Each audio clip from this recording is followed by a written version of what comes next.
moving into a new country can be challenging enough, but navigating your finances can be a minefield in itself, especially in this UK. From hidden charges to the tax systems and the laws, if you miss certain steps or miss something, you might find yourself in some dire consequences when it comes to your money. So what I've observed with immigrants in this country is that they make certain mistakes when it comes to their money.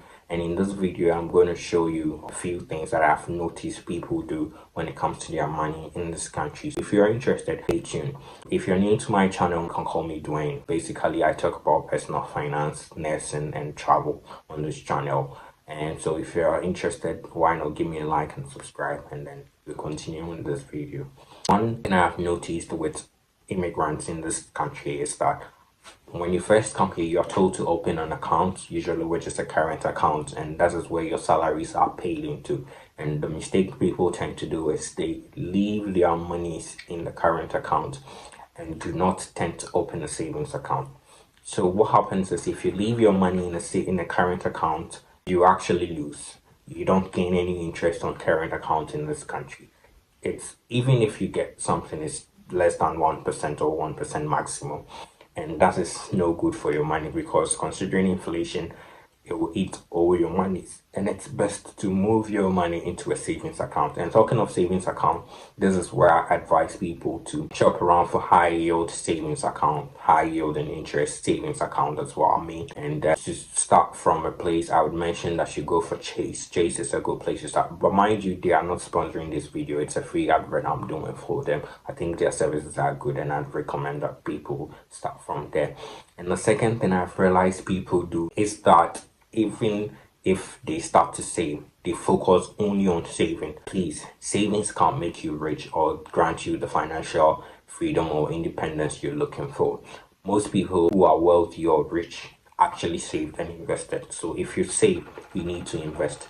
And to think that you're in a country like the UK where the financial system seems to be a bit stable, you need to look for investment tools where you can put your money in. You can go for the real estate or the stocks market, bonds, or treasury. These are simple things you can do. There are platforms that you can actually get these things for. If you want to know them, just ask me, and I'm going to mention them down below in the comment section.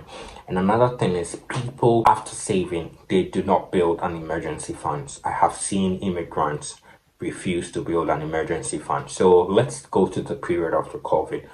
People were laid off from their jobs, people lost their job, people lost their basic income or living allowances or their salary. Their jobs were lost, so obviously they were not receiving any sort of income.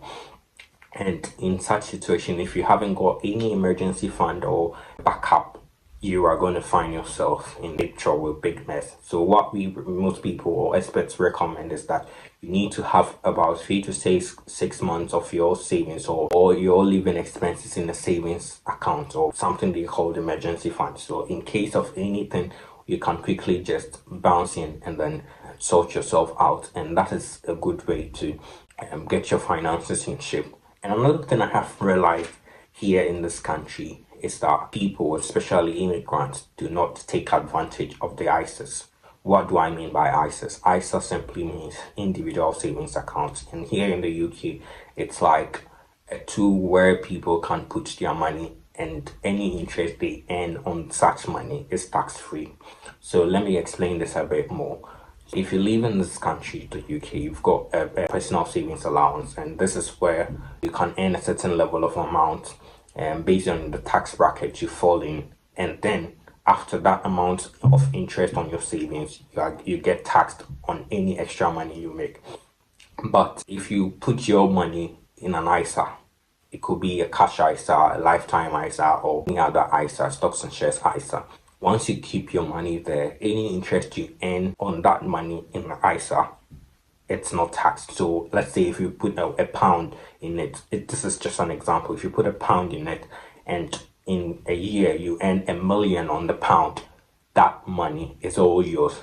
But if you don't put it in an ISA, and you say, let's say you saved in a normal or regular savings account and you earned $1 million on it, the tax man will come after you. You're going to get taxed for earning that $1 million on it. And mind, this is just an example. So people need to take advantage of ISAs, because it's quite good. And I've got a full video on ISIS. If you want to know more about it, you can check the video on my channel or on my page.